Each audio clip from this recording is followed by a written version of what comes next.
Du carbone alors.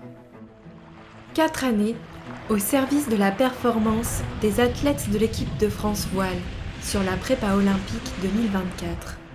On vous embarque au cœur de ce programme de recherche scientifique, de ses doutes, de ses réussites et de ses secrets.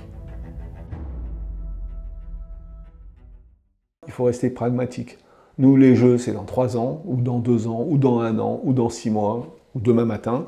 Nous, on veut que ça soit rapide et on veut que ça reste confidentiel. Je m'appelle Bertrand Dumortier, donc je suis conseiller technique au ministère Jeunesse et Sport. Je suis détaché à la Fédération Française de Voile. Je suis entraîneur national des Kite Foil, qui est une série olympique. Et je suis aussi en parallèle le référent de la Fédération pour le projet du carbone à l'heure olympique. Ce rôle au niveau du projet, c'est de mettre en adéquation les chercheurs du projet avec la réalité de notre terrain sur une préparation olympique dans les 3 supports qu'on a qui sont en foil.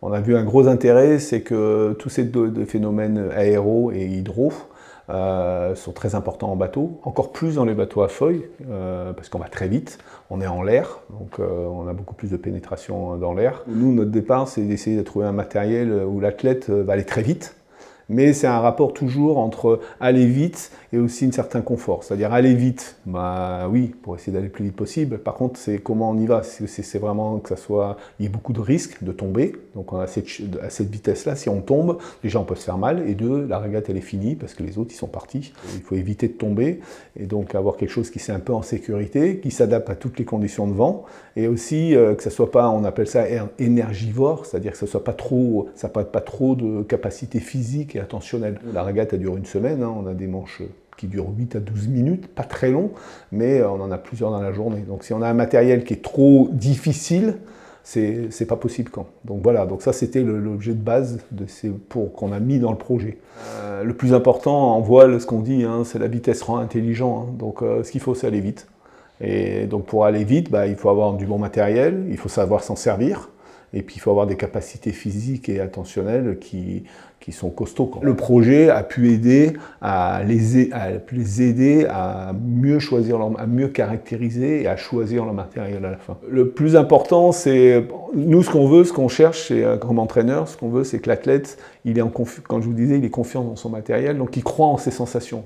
Souvent, un athlète a des doutes, comme tous les êtres humains, mais quand on est athlète de haut niveau, on peut avoir pas mal de doutes, et en fait c'est de limiter ces doutes-là. Le matériel est mesuré par des bandes de mesure, donc c'est que des mesures statiques, donc c'est pas des mesures qui sont faites en mer, mais bon, après l'idée, il y a toujours un peu de rapprochement, et donc ça les rassure, ils se dire tiens, mon matériel est bon, ça va, ça, c'est ce qui est aussi mesuré, c'est bien, donc ils y vont encore plus facilement, donc comme ils sont plus rassurés, ils vont pousser plus, donc ils vont aller plus vite. Et chaque athlète aussi a son style de navigation qui fait qu'il y a des gens qui vont préparer, parce que ça c'est important, la préparation des foils, très très important. Le projet a permis encore plus que les athlètes comprennent que c'est important. Donc déjà c'est une prise de conscience encore plus forte qu'au début, et puis après, voilà, c'est des pistes de se dire tiens, je peux essayer ça, mais nous on est à fond dans l'essai-erreur. Et comme on change tout le temps de plan d'eau, pas tout le temps, mais on change très souvent de plan d'eau, on n'a jamais les mêmes conditions. Donc voilà. C'est le message que je dirais, la préparation de foil, c'est la seule chose qui traîne dans l'eau. Il faut qu'il soit nickel en préparation, que vous le prépariez avec du ponçage et tout, mais qu'il soit propre, et qu'il n'y a pas un grain de sable. Ça, c'est pas dur à enlever du sable. La logique voudrait qu'on aille de plus en plus dans des bateaux, des planches, des supports qui vont vite, parce que c'est la vie maintenant, il faut que tout aille vite. Pourquoi on n'irait pas vite en bateau?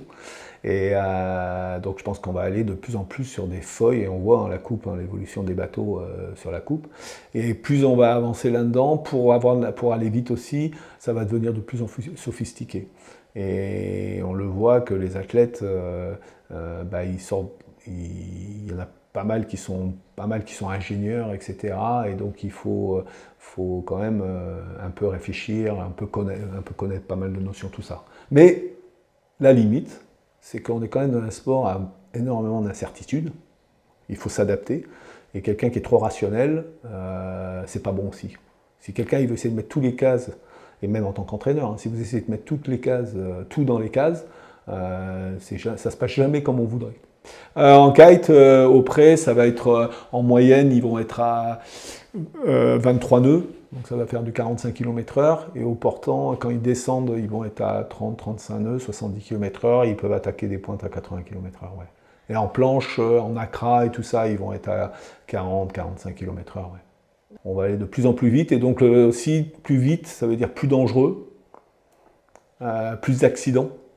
Et donc moi, je pense qu'on part un peu comme dans le ski, où on est dans la descente, quoi. Le risque est là, quoi, et il faut jouer avec le risque. En foil, le niveau va devenir, et je pense sur la prochaine Olympiade, que ce soit en planche à voile ou en kite, ou même en accra, tous les bateaux, les gens vont devenir de plus en plus performants, et donc les flottes vont être de plus en plus compactes. Et là, le danger, il est là. Il est là. Quand je les vois en zodiaque et que je peux même pas les suivre, et que je vois qu'ils ont le sourire, même si des fois ils sont un peu verts parce qu'ils sont derrière. Mais non, ce qui est impressionnant, le foil, c'est qu'on va à des vitesses, et on sent qu'on est au-dessus de l'eau et on n'a pas de bruit. C'est le bruit, il n'y a pas de bruit, parce qu'en fait il n'y a pas de traînée, et vous pouvez avoir un petit sifflement, et puis la sensation d'être au-dessus de l'eau, donc de voler, c'est le terme, c'est de voler. Ouais.